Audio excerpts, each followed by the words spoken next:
Hey, I'm Brandon, this is RPG Overviews, and we've got to delve right into it. This is Mutant Classics role-playing game. This came out 5 years ago. I just now picked it up, even though I've done videos on some of the adventures. I have had the PDF, and I'm going to be talking just a mile a minute here, probably. This is probably going to be one of the longer videos that I've ever done for one of the RPG Overviews videos.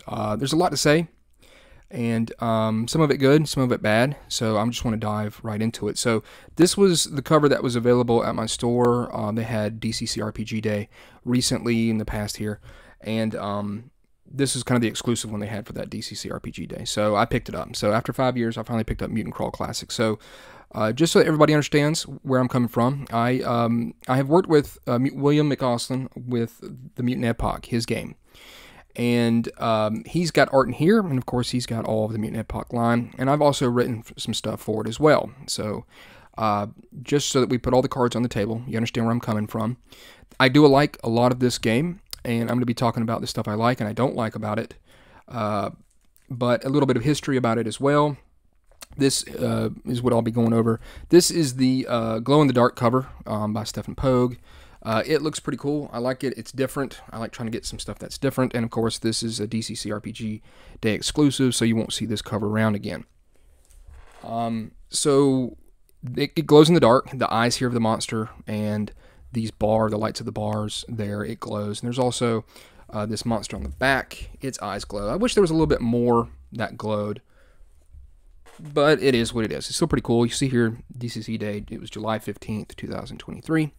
And of course, this is a post-apocalyptic game. It shares the name of MCC RPG along with DCC RPG, obviously. But this was written by Jim Wampler.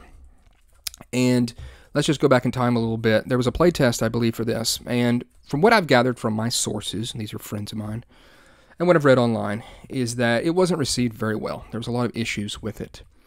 And I'm not sure how much of that feedback came to fix this book. I'm certain, I know this is a better book than what was in the playtest, no doubt. The art, everything about it.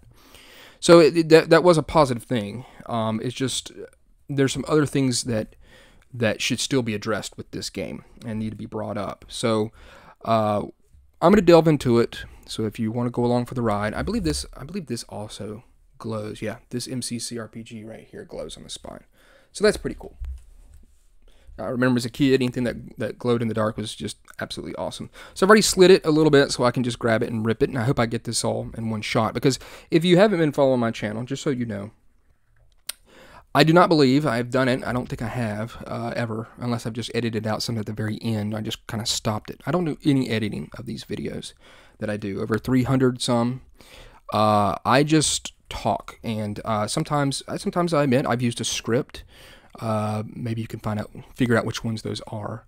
But I really like just going by the seat of my pants, from what I remember, from what I've read, and just kind of from the heart. So you're going to have to bear with me, because this is going to be long, and I might make mistakes. So, yeah, I like this cover. I think this big monster is pretty cool. I'm not sure exactly where this place is. These two people here, I wish that one of them was maybe a mutant or something like that. That would be cool. And then on the back, we've got this massive monster right here. I guess he's just watching. I like this little frog down here. And we can see a ruined city in the background. I like Stephen Pogue's art. I think he's obviously one of the best. They use him a ton. And, yeah, it's just pretty cool. So you see his name there. You got a little snake. It's not bad. I would see that probably people think that some of the other covers are better, but this one glows in the dark, so there's that. So one thing I know is that, and I might repeat myself just because this is a long kind of diatribe here, I know that after this game was released, Jim Wampler was no longer working with Goodman Games, and I do not believe that was his doing. I don't know all the particulars about that, but I feel that his departure has affected this book in some way. Now, I could be wrong on this stuff. Maybe this will get back to Jim or whoever, and they can set me straight. But I feel like this is still something that needed to be nurtured over time. And so let's go ahead and we'll rip off the rest of this, and we're going to dive inside. Now, I will say straight up, some of the art in here is just absolutely fantastic. Exactly what you want from DCC RPG, Goodman Games, and all that. I mean, there's a couple pieces I think that are just okay. But most of it is fantastic. So there, throw that away. Make sure that's still in frame. There we go. And it looks better now, even with the thing. I can feel this. This is all kind of bubbly and cool. It looks good. Now, I've been reading the PDF for a while, and so I believe this is going to sync up with the PDF I've been reading. This is the 4th printing, and I've been reading the 4th digital version of it. So let's go ahead and dive into it. So don't use my code. That's for a free PDF, so don't look at that. Now, this is cool. This is a cool piece of art that's not in the PDF that I believe. I'm covering this up so you thieves won't steal it, because I might give it to a friend or something. So cool piece of art here. I like the way that looks. And we jumping over. Don't steal. And we've got a neat piece of art. This is a map by Doug Kovacs. Obviously, you can tell his style. Anybody that's played DCC and RPG know his style. They know Peter Mullen's style.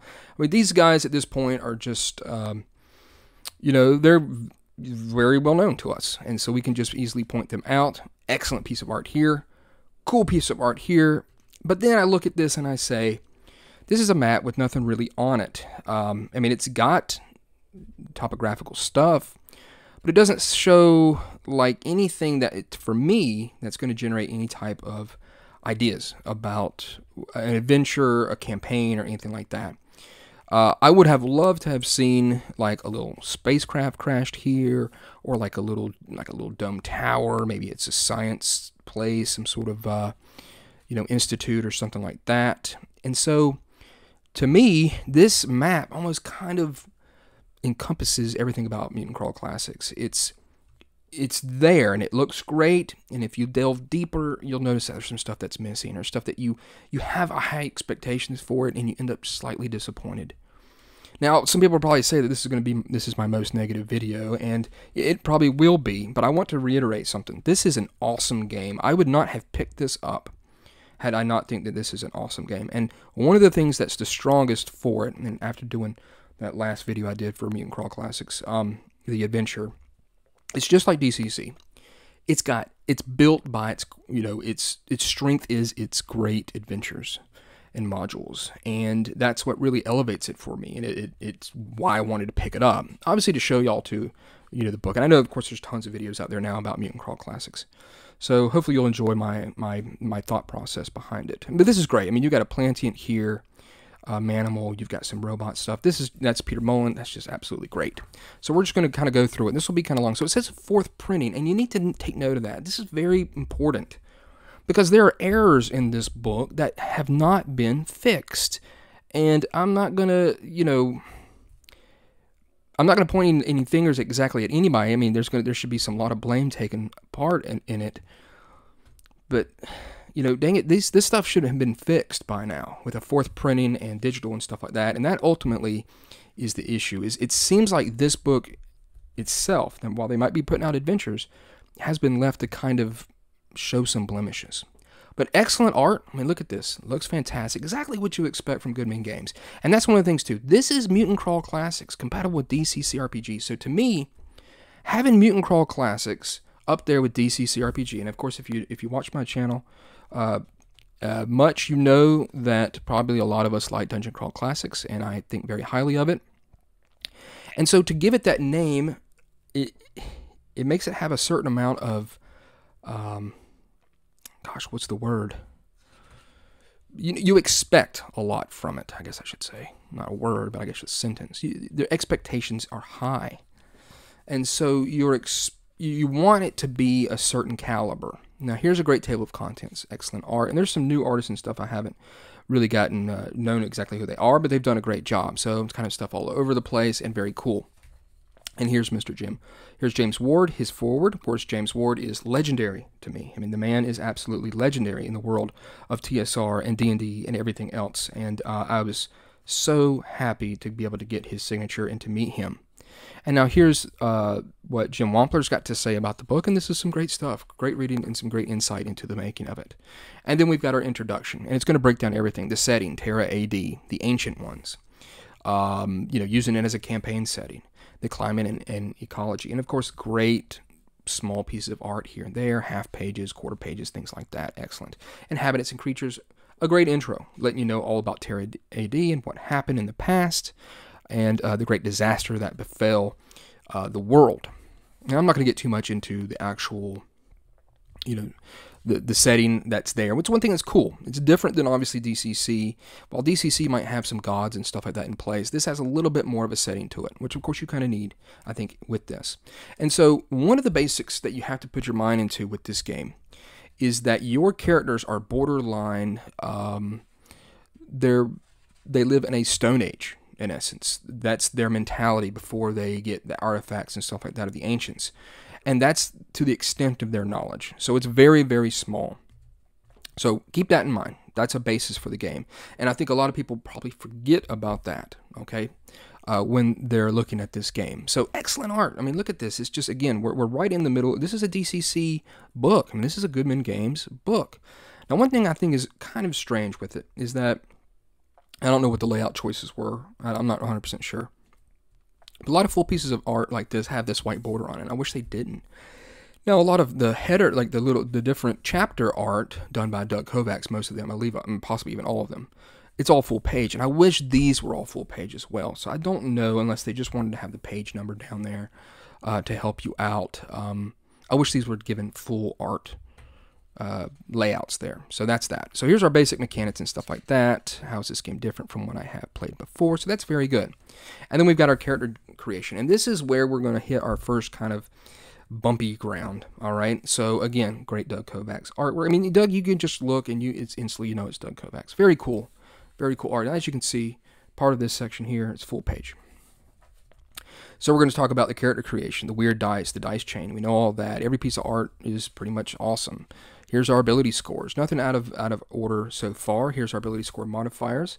Here's a section on hopeless characters and level 0 occupations. Now, this I've read as a sticking point for people. It says character occupations. You have 2 professions, a hunter or a gatherer, a wooden spear or a large leather sack. Now, some people say that this might be a cop-out, but you have to take it back to, again, the mind process here. The thought process is that you are a Neolithic society. You are a hunter or a gatherer. So that's what the occupation is. And, that's where I think people's expectations of having some great occupation list like DCC, it's the first touch of kind of disappointment. And this is something that I say is, no, this is fine. I understand what they're doing here. This is good. But if you disagree, that's fine. Because the expectations are high. It's understandable. Then you got your birth signs. We know those. Those are kind of like the luck, same as DCC. And then we've got some beginning equipment. And here we're going to hit another bumpy road. Because unless I see something else in this printed edition, now granted I'm going on the PDF, but everything here is doing the same. There's a thing that says additional beginning equipment, this table right here. And we've got some beginning stuff it talks about here that you're going to begin with. A flint, dagger, and water skin, and then you have additional beginning equipment. And it's like they say that this is a game that can be played by itself without DCC, yet it almost expects you to use DCC, which is interesting because I think you should use DCC. Like use lizardmen and stuff like that for creatures, and that's perfect for Mutant Crawl Classics, to use some stuff out of DCC. But at some point, they kind of took advantage of that, and they went a little bit too far. Because this additional beginning equipment is the only equipment table in the book of a true, tried and true equipment table. And that's disappointing. And why is that disappointing? Well, because we have bow and 12 arrows, we have no range listing. What's the range for a bow and 12 arrows? Well, you're going to need to go get DCC or make it up yourself. And that's kind of that first kind of thing that I kind of go, that stinks. Why didn't they do that? Where are the rules here for in this table? Because we're going to be looking at DCC and MCC, and I think most people are going to be kind of holding them up to the mirror against one another. It needs to say here if it's a two-handed weapon, does it make your initiative use a D16 with a two-handed weapon, and it doesn't. So this has got area. We could have had more stuff here, so that's unfortunate. We've got languages, we've got 0 level, and we got our genotypes. Now, here are the genotypes. You're going to roll up a character genotype. And it's going to be either you're going to roll a D100, 1 to 32 is a pure strain human. Next is a mutant, manimal, and a plantient. That's all well and great. Because this is the way the game is, there are no cybernetic type stuff for the player characters. Now, there are cyborgs and stuff for the enemies. And then another thing that I know was somewhat of a sticking point for some people was because these games are always going to be looked at towards against Gamma World and other games like that came before, is that you've got this mutant appearance, and that can make you kind of strange. But when you're making a manimal, it's got different types like primate and canine and feline, and it just says like dog, wolf, coyote, and fox. Well, that doesn't really change any of the abilities that you have. You are still a manimal that looks like that, but you don't get to fly like an eagle. Very good song. You don't get to hop real high because you're a grasshopper. These are all just visual things. Pretty much your head looks like this, in my opinion. And one thing to say, the late, great Russ Nicholson has done, and I had no clue that he had done so much art in this book. Look at all this great Russ Nicholson art. The man was awesome. And I'm so glad that he's got some great pieces in here. The more, the better. Then we've got our Plantient subtypes too. These don't do anything. And that's a thing where, again, expectations are high, and some people are not going to like that as much. So you've got the archaic alignments. These are going to be factions. You've got the rite of passage, which is going to be the character funnel, and that's pretty normal. The hunter and the gatherer occupation, the zero-level members, they're going to go out and do something for a rite of passage so that they can be adults and kinsmen of their tribe. Makes sense. Talks a little bit about alignment in MCC, wetware programs, and spells, because wetware programs are kind of like spells. And there's the life of the seeker, level advancement, all this stuff we know, choosing a class, at first level and stuff like that. And then we're going to go into character classes. Again, great Doug Kovacs art. Now, one thing is, a lot of these art always seems to focus on the characters, and I like to see, especially in a post-apocalyptic game, I like to see what the world looks like. So any piece of art, much like this right here, I enjoy seeing what the world looks like, because that's the thing. Granted, the people have changed and stuff has changed, but that's that's where the adventure's taking place. And so now here we have the Sentinel. And again, I wish this was full page, but it's all well and good.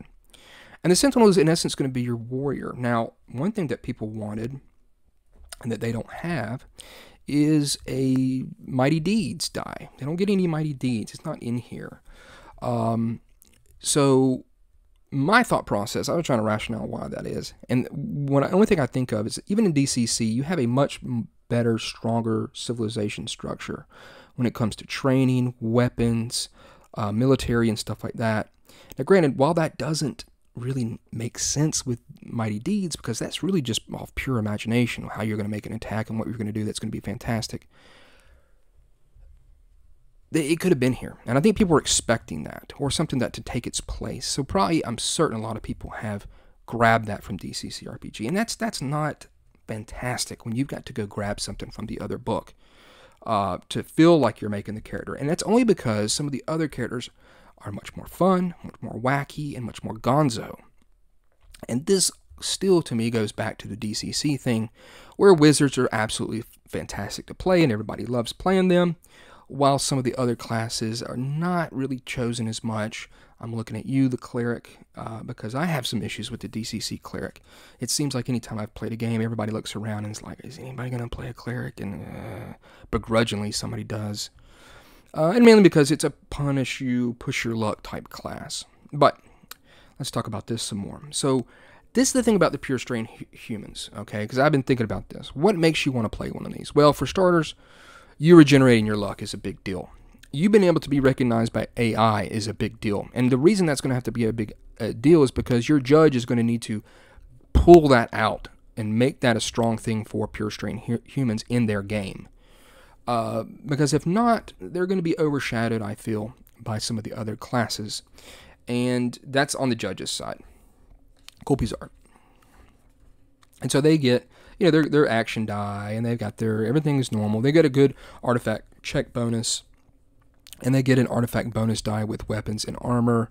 That's good. It helps you, but it doesn't say anything really about Mighty Deeds. It says, at each level, Sentinels add an extra artifact die to their attack checks when examining artifact weapons and armor. Sentinels also add this artifact die to their attack rolls when using an artifact weapon. So it's not exactly any weapon, it's just artifacts. And they get a bonus to initiative equal to their class level. That's very helpful. So yeah, that's a good thing for them. So they're definitely a warrior. It's just people wanted that mighty deeds. And then here's the shaman class, and this is where you're going to have an AI patron. So this is kind of like the wizard. Again, they're going to have the Darwinian luck and be able to regenerate their luck, which is of course good, but theirs is a little slower. It's spent, while the Sentinel is 1 for every 24 hours, theirs is 1 for every 7-day period, so once a week. Great piece of Mullen art right here. So then it says here, shamans may begin as members of either the clan of Cog or the curator's archaic alignments. Now, that's another thing I'm going to bring up here in a second. So here they are, shamans. We'll talk about the wetware and the abilities and stuff, that the powers that they have, the wetware programs to make them kind of like wizards. Russ Nicholson right here. For a healer, so healers are very good. I would definitely play one of these if I was playing in a game, because I like healing people. You're very beneficial. So they obviously had to do something for clerics. That's going to be different than being able to roll the way that a cleric does in DCC to heal.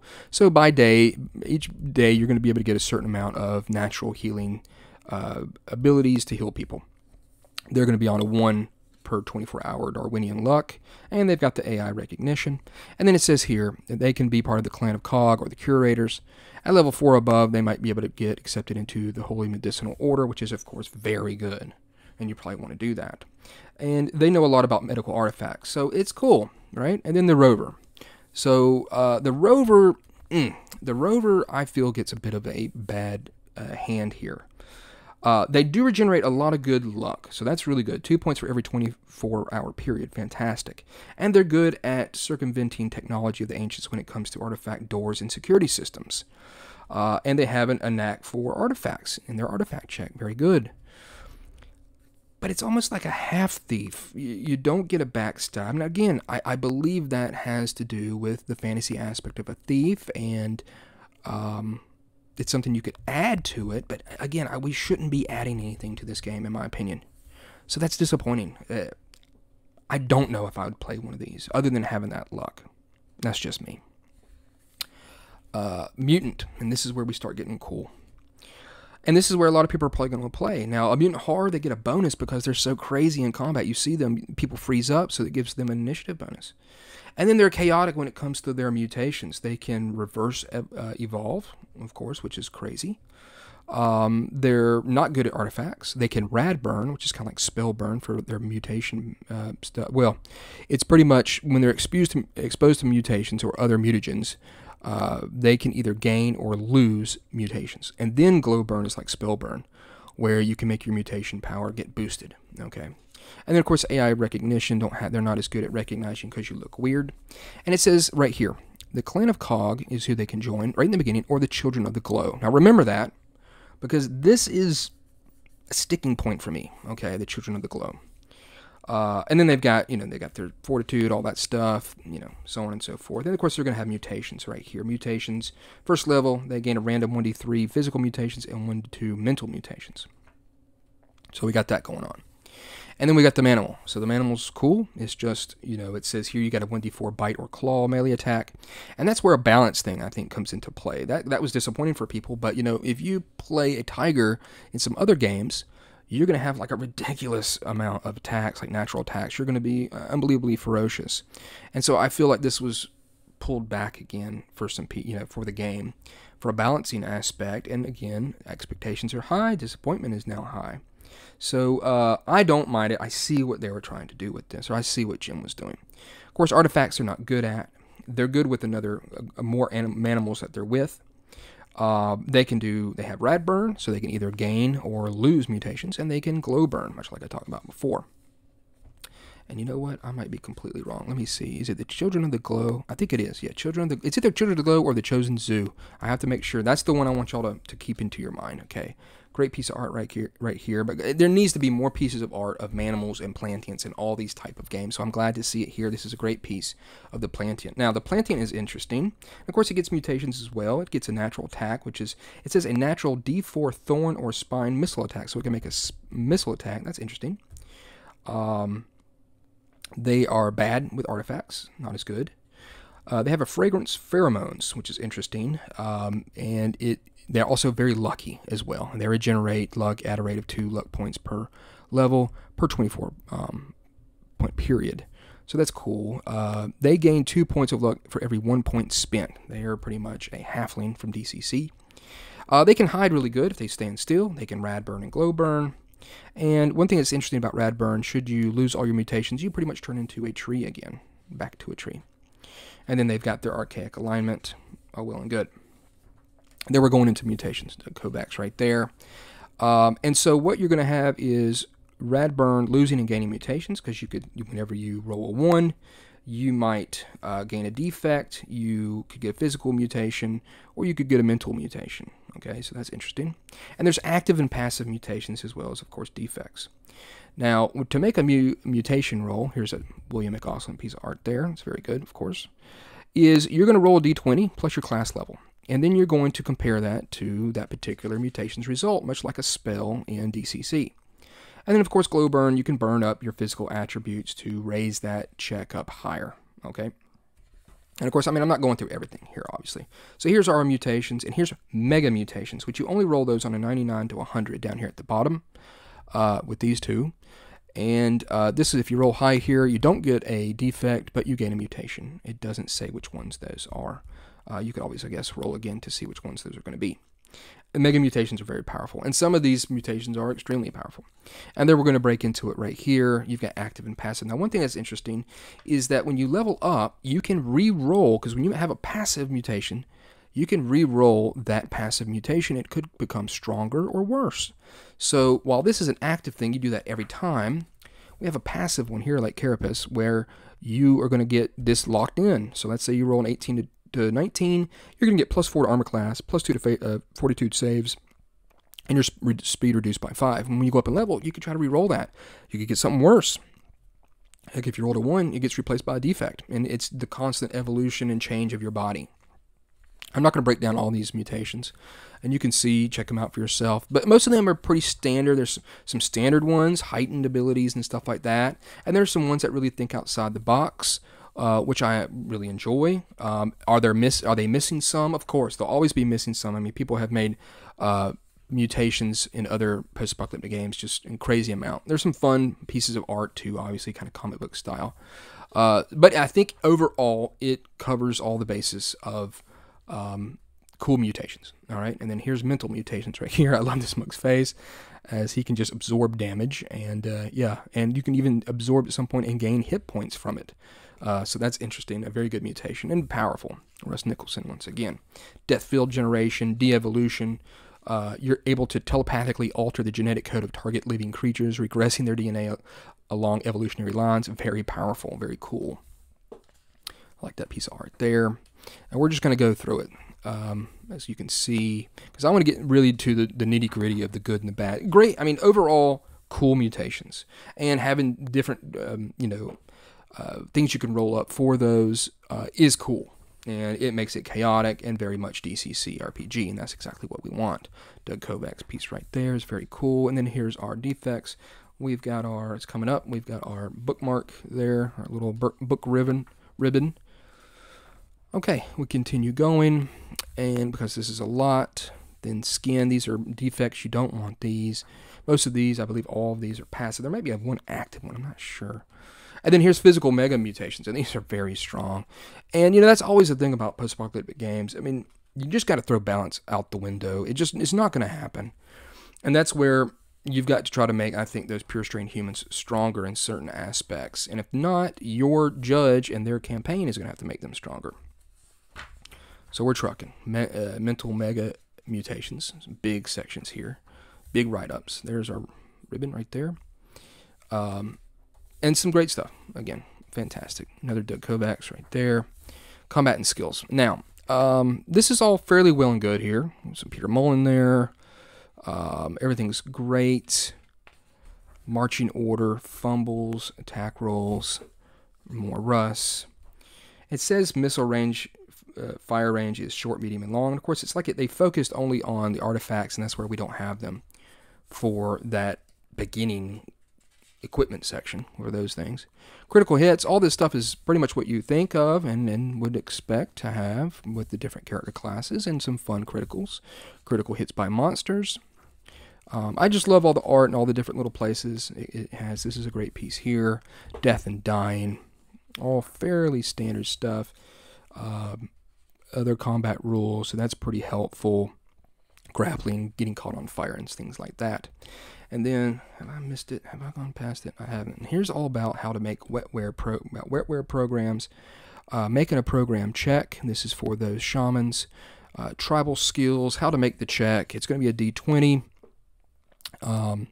Appropriate modifiers, of course, in order to do those. And then it talks about difficulty challenge levels when you're making your tests, opposed skill tests. Everything's pretty good here. Common activities. And then we have the archaic alignments. Again, very cool piece of art by Doug.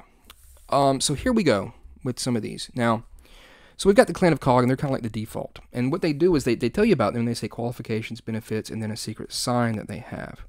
Now, some of these benefits are pretty cool. The Chosen Zoo are pretty neat. They're kind of a military, paramilitary organization for manimals, and this is for pretty much anybody.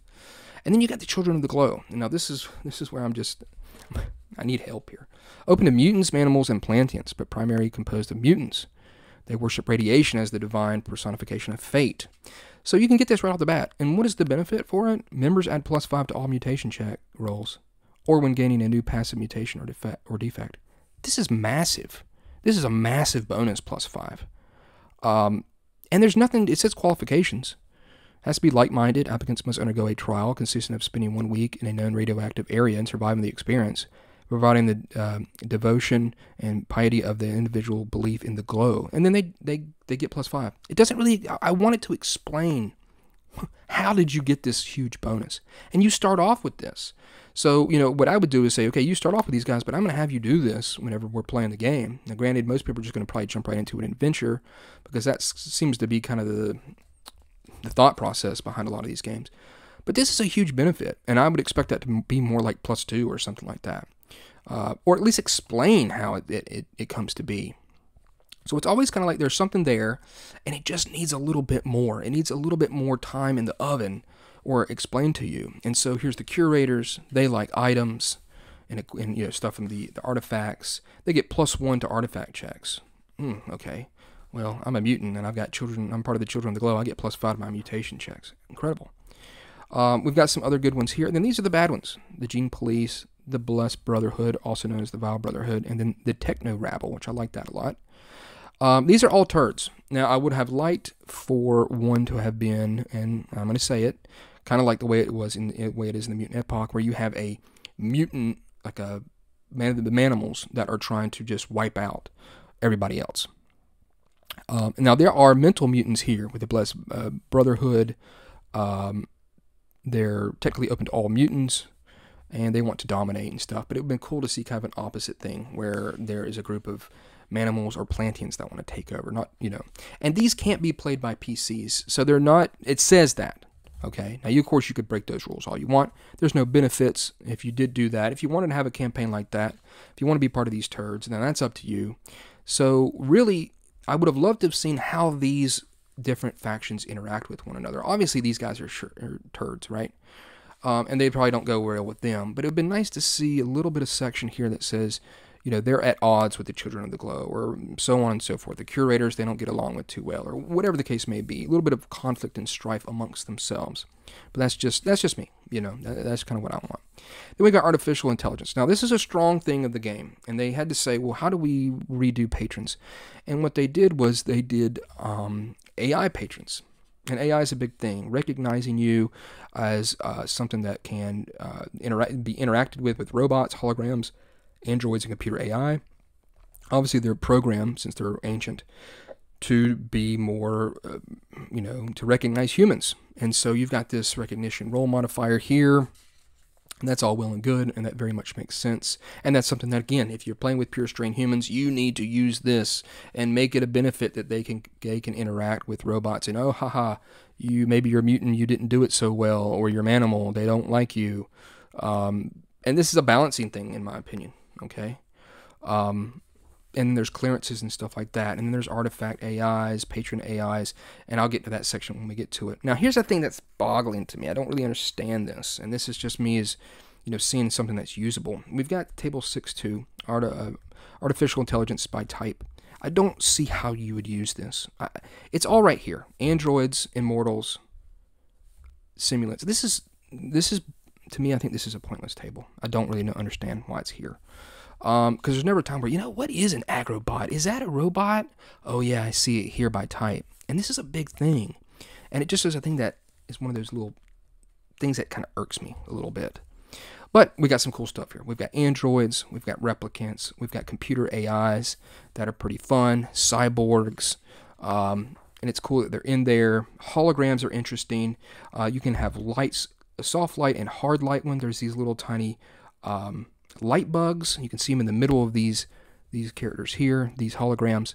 And the hard light ones can really do some damage to you. And the soft light ones, they can pretty much subdue you with damage. But they're neat. They're neat to throw around because they pretty much project the hologram around you.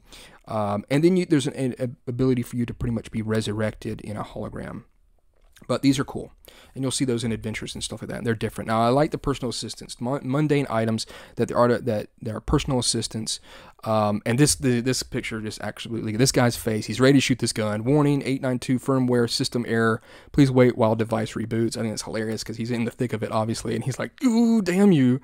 It almost kind of reminds me of Judge Dredd's gun in Judge Dredd. And of course, we used to laugh at the Sylvester Stallone one, that he would talk into his gun and be like, sandwich, rye bread, hold the mustard, and it would make a sandwich. Just because anything he said, pretty much the gun would try to do. And so we've got some intelligence here, personal assistant AIs, and their egos, trying to give them a little bit of personality. That's a cool section. And then you can give them personas, traits, quirks, and flaws. I'm going to tell you here about robots, of course. This mug is really getting it in the guts. I mean, he's got it right. Great piece of art right there. And so we've got all our different bots, household bots, medibots, cargo bots. Very cool. Love this piece of art right here by Russ, security bots, war bots, and then artifacts of the ancient ones, the Kovacs right there. How to place them, balance, because they are strong. They're going to be stronger than magical items pretty much.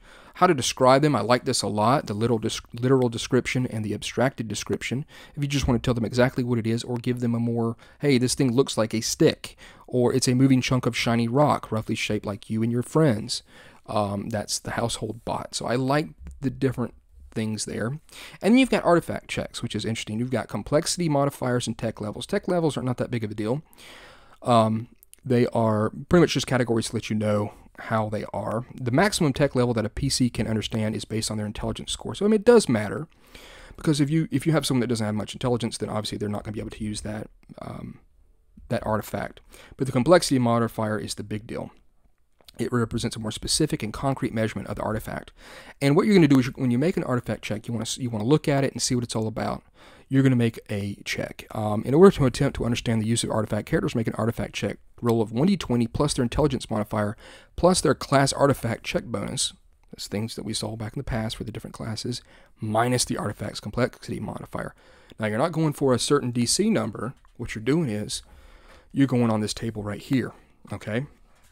But one thing I do like is that they have a thing about if you want to teach someone else how to use the artifact. So they covered that really well. So you're going to roll this up, and it could say like you get a 12 to 13 on your artifact check. You can use it for once, but its operation is still not understood.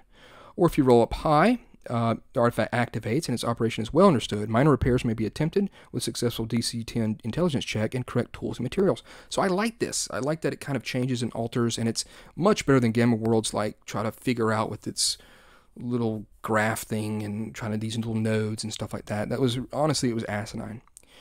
And one thing I do like too is his combat artifact checks. If you've seen someone use an artifact, this is a way for you to be able to make you grab that gun up, maybe you knock them down, you take that artifact, pick it up, and you give it a shot. Even though you've seen it work once, it may only get you do it maybe once, or maybe you fully understand it. So I like this section here. And then everyday artifacts of the ancients. This is a little bit of a puzzling one for me. It's got power source, which I do like the way they've done power source, especially with the kind of batteries in the game. What type of control and condition it is. You kind of roll that up randomly. But I would have loved and I've seen this in many, many post-apocalyptic games dating back way far away, it's just that kind of generic table of weird things you can pick up that you can roll up. And of course, I guess you could go get it from other games, but why not put it in your game?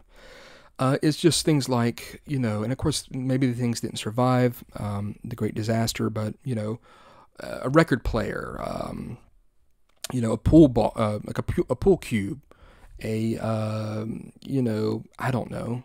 There's a whole bunch of stuff, a mailbox, just things you can roll up. And instead, you're kind of just doing this everyday artifacts and whatever they are with these different type of power sources and controls and condition. A little bit of a disappointment thing, just not to have a cool, wacky gonzo table.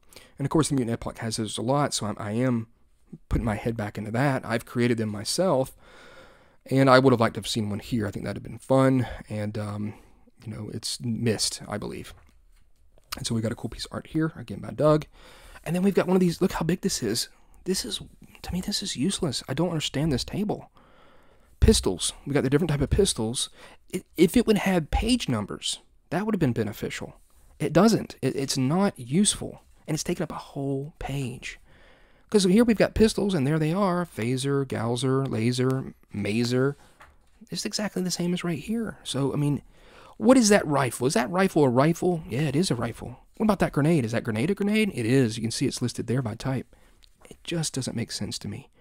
Now, I do like how this is done with the batteries, okay? Because batteries are a strong thing in this game to get because they're going to fuel your artifacts. And if you use a C, like this right here, this Maser pistol, you have a C cell, it's going to give you 10 units of power. If you have a F cell, it's going to give you 20, and of course you have a Q cell, it's going to be unlimited, which of course you're going to want those Q cells. And being able to choose different types of light, medium, or heavy damage is a big deal, and it's going to eat up more of your units of power. This is a smart thing that this game does. I really like that. It's got your complexity modifier and your tech level, and of course it's got ranges. Oh, that's nice. So I think that's neat. I think it's a strong aspect of it. And these guns, of course, are powerful. Plasma swords, all sorts of cool stuff here. There's not a whole bunch of armor in for just the beginner character equipment. So you're definitely going to want to try to get some of this armor of the Ancients here because it's going to be very, very good for you. Some really cool medical stuff for you. And this is a strong section, one of the strongest sections, I think, of the book. From all the stuff that can heal you, cybernetic implants that you may be able to find. So you can kind of become a cyborg if you find these implants. So that's pretty neat. And there's cool shots for like rad shots and stim shots, neuro shots. Comm badges play a big important part. They let you activate and communicate and stuff like that. Maybe a door and stuff like that. If you have a comm badge, it'll let you open it up. Different type of cloaks are cool. Multi-tools, rejuve chambers, sonic spanners. This is just a bunch of fun stuff. Now, the vehicle section is, it's just right here. There's not really a whole bunch of rules for it. It's kind of thrown in there. And it's a part I feel like, you decide whether or not how crunchy and how big of a game you want. This is more on the light section, light, area, and so they didn't really want that. I guess more stuff about cars, chases, and stuff like that. It is what it is. Then here we've got that section on the power cells, which is very cool. The different type of power cells that you're going to need. There's also a solar cell and a solar recharger. Very, very beneficial. And then you've got the Cortexin cylinders. This is pretty much what created Manimals, and that's a very cool thing that you can try to find. We've got some more stuff here. Gene resequencer. This is strong stuff here. Gene resequencer, stasis booth. Then we've got our bestiary. The bestiary is a strong section. I've got nothing really bad to say about that. Nothing but good things here. Data ghosts, hive intelligence. Cool piece of art here by Russ. With this huge moth creature here, piranha bats, quantum cats. This is good. And of course, yes, use DCC's creatures as well. Fantastic. Great section. Tib bars, which I've already done a video all about them. Then you've got your patron AIs, a big section in it. Okay, so patron AIs are world-spanning, super intelligent computer systems that wield power and influence akin to the gods and demons of myth. And so you've got these different alliances.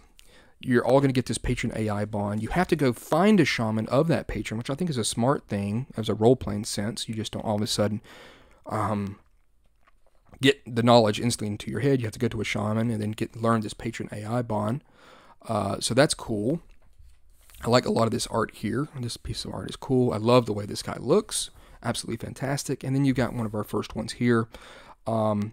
And I'm not going to go over each one of them. This one, of course, is a bit Neo, which is pretty neat. So you're going to be able to invoke Patron, which is going to be a strong piece of program, and it's going to be unique, obviously, to each AI patron, which is just like DCC. And you got wetware programs, so they've got only 3 levels of them. Now, here's one of the mistakes the game did. I don't understand this, and I need someone to explain this to me. And maybe I'll have Jim Wampler, if he wants to be on this thing, to maybe I can talk to him more about some of these things. But it says in here, it says that, levels 4 and 5 will be in another book.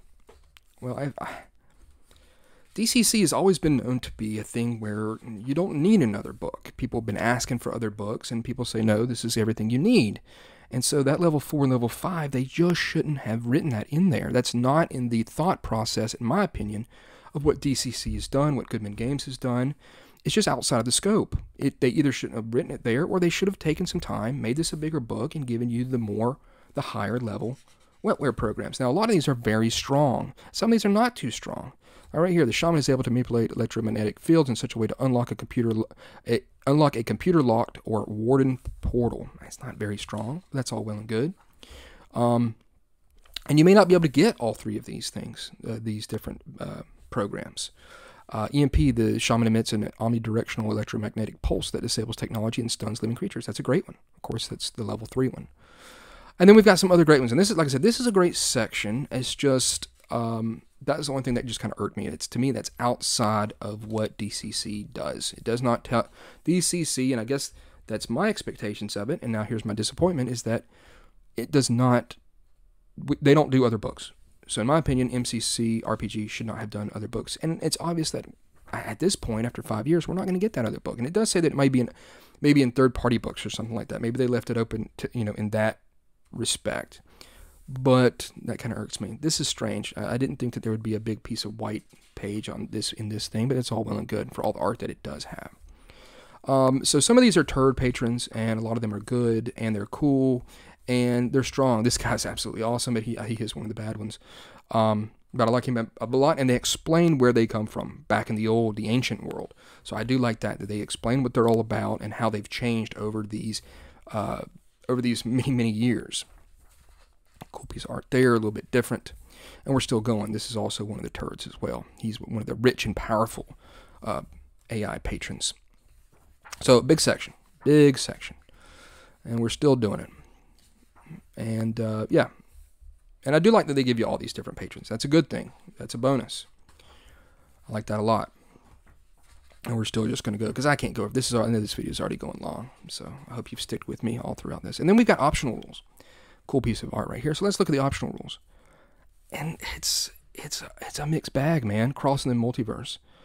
DCC characters in MCC RPG world. Mastering artifacts of the ancients if you're a DCC character. How to deal with radiation and mutation. MCC characters in a DCC RPG world. That's it. That's the optional rules. And this, for me, this is just, it's like they had a vision of what they wanted to do, Jim, whoever worked on this, and they felt like they had to have certain sections, but they just didn't put in more time that it needed, obviously, to flesh out these sections if they were going to put that section in here. This is not optional rules. I mean, it is, I guess, because it shows you here, like, artifact checks with DCC RPG characters. I mean, that's all well and good. You get higher ones as you go up in level. But this, this could have been a section more for cyborg characters or vehicle rules. If you want to have, even bigger weapons and stuff, missiles, missile systems, I don't know. This could have been a bigger section here. Maybe it's a whole section that kind of make it with the kind of Mad Max like, or hard rules for survival when it comes to harsh environments, terrible weather, starving and stuff like that. I don't know, but it's the same thing here. This Appendix M is cool. We've got books, comics, movies, and TV shows, and then that's it. And I understand that this is kind of like Appendix N. It's kind of the same thing, and obviously we're not going to have as many post-apocalyptic things to reference compared to fantasy. But it's just like these quick little sections, and then we're moving on. And we've missed some stuff. Now, Tim Snyder's a great guy. I worked with him. He worked on Apes Victorious, and he likes a lot of post-apocalyptic stuff. He's got a This is your rite of passage adventure right here. I'm not going to really spoil these for you. So we're just going to go through. I would have liked to have seen a Doug Kovac's piece of a map here. He's known for his maps, and it's not there, and that's unfortunate. And then we've got Under the Salvage Pits, which I do like that this is a level 1 one, so you go straight from 0 to 1. Sometimes the DCC books, they kind of change up the adventures, and you go from 0 to like 3 or something like that. So I do like that you can continue on. It's just different to see these types of maps. Again, maybe it's my fault and other people's fault is that you expect that kind of map that we've seen before, and we don't have it. No, it's a very serviceable map. Don't get me wrong, and it's got some cool art here and there. But this is just something right here I just didn't expect to see of this type. I'd expect that to see in somebody else's product. And we're going to continue on. Now we've got our playtest credits. We've got our big index. Thank God for that. And we've got our we've got some advertisements and talking about some stuff like that just released. And then we've got the original piece. I like that they have the original cover here for that. And then here's that full piece of art right there. That's really cool. Now, there are issues that have just not been fixed in this book. And this is another thing when I told you to look at that 4th printing and stuff like that. And this, to me, is completely inexcusable. All right? So we're gonna look at some stuff. And this has been brought up. This has been brought up on the forums. And I feel like this game has just been abandoned. I don't know. You can say whoever you think has abandoned this book. I don't know about the history with Jim Wampler and why he no longer works with Goodman Games. But I feel like this was not given the love that it deserves. So right here, 2/1 Sentinels, 2/2 Sentinel titles. 2/2 Shaman, 2/4 Shaman titles. This is basic stuff here that screams out big, and it's written down. The fans have given them this, and how this has gone through 4th printing with such glaring issues. 2/3, 2/6, 2/4, 2/6. 2/5, 2/10. It goes on. The whole section is like that, and to me, that is just terrible. Ownership of your product. I know for myself, only speaking for myself here, people say, "Hey, this is wrong in your game." I'm on it. I mean, I try to go, and I will fix it as much as quickly as I can to get it right. And this just doesn't have that.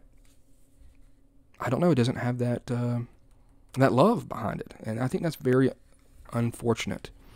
I know that it seems like I've been slagging this thing off pretty bad, but I want to understand this is a cool game, and it has cool adventures and modules that are out there. That's the strong thing of Goodman Games. Michael Curtis and all the guys who write stuff for DCC RPG and now Mutant Crawl Classics, they do a fantastic job, and the life of this game is in those adventures. But to me, some stuff in here should have been either it needed more. This needed to be a bigger book, and a lot of stuff needed to be fleshed out. I understand they wanted to go for this is a rules light kind of, if you want to call it rules light, kind of thing for post-apocalyptic games. But you still have got to get the basics down correctly with a lot of stuff. And typos and errors like this not fixed just shows me that there's obviously no real fire in getting this thing fixed. I don't know how well it's sold. I don't know how well it's doing. And maybe they just think this is a minor little problem, but it's not like they don't know about them. So there are some cool third-party stuff that's been made for it, and I think it's a great game. I would not have picked it up if I don't think it's a good game. I plan on playing it, even though I play other post-apocalyptic games as well. I want to play those adventures, pick up the adventures for MCC, be it third-party or the actual Goodman Games ones. They are great. Go and look at your equipment. Go get your DCC book. Even though it says you can play without it, go get your DCC book.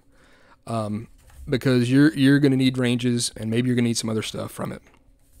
Now, I don't think it 100% needs the DCC book. You can definitely use this without it. But you got no ranges here. And I've lost just a tiny bit of sleep over that. But great art, fantastic art all throughout it. Some of the greatest artists, and some really cool imagination are in this. Yeah, it's a mixed bag. It's a disappointing product, but things can be disappointing and you still love them. So I think there's a lot of great stuff in this game. Some people won't want to play these pure strain humans. You're going to need to really ramp up on the AI recognition and, you know, making these characters shine however they can, because it's unfortunate. I don't know exactly what you could have done to make these characters strong. There's always going to be a power issue when it comes to post-apocalyptic games. I know I said that before, but if you want to throw Mighty Deeds in here for the Sentinel, go for it. If that's going to make them better. If you want to give them, if you want to give the Rover a bonus to, you know, backstab or stuff like that, fix the issues that you have with this game to make it the best that you can for them. Shoot, ramp up Darwinian luck. Make luck at 4 points per 24-hour period. Double these up. You shouldn't have to do that stuff. Don't get me wrong. But whatever's going to make it fun for you. But I think shamans are going to be really cool, very powerful. I think all these three here, the Manimals, the Mutants, and the Plantians, are going to have just an absolute blast. I always loved the idea of a Plantian. And, of course, AI does not even recognize them at all. So that's something you could really kind of hold back on this character. But Radburn's going to be cool. Glowburn's going to be cool. You never know what you're going to get. You may lose a cool power. You may get stronger. You may revert back into a dog or a skunk or whatever the hell you are. But there's a lot of cool stuff. And like I said, I hope you don't take this away as completely just obliterating this book. But you're going to have fun in this. You're going to be exploring Terra AD, and you're going to be doing some strange mutations and doing some, you know, worshiping your AI patrons, you know, taking it to some really cool creatures, finding some really strong artifacts. I do think that's a strong section. This is a strong section in the book. Looking at some cool art, playing some great adventures that have been written up for it. And it's just got some blemishes, and I think some of those blemishes could be fixed, even if it was just on the pure error issues of it.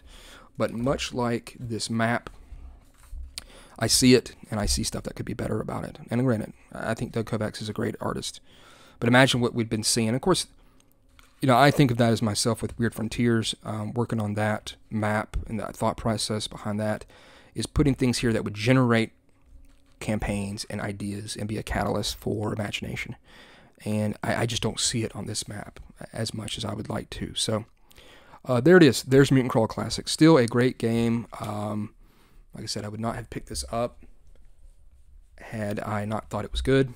And I hope you liked this video. I know it's been long. I know it would be, but and it's still longer with me still talking. But I'll have a link down in the description. Of course, if you want to pick it up, PDF down at Ttrpg. Obviously, I'm a Ttrpg affiliate. If you want to help out, support the channel, you know, please use my affiliate link. And you know, all the people that have joined my channel and watch my videos every day, I really appreciate your support. You know, it makes me, you know, I do a bunch, obviously, as you can see. It depends, of course, if you want to say how much effort I put into them, but I try to do as much as I can to make it fun. And I like, of course, making the videos, letting you know about things.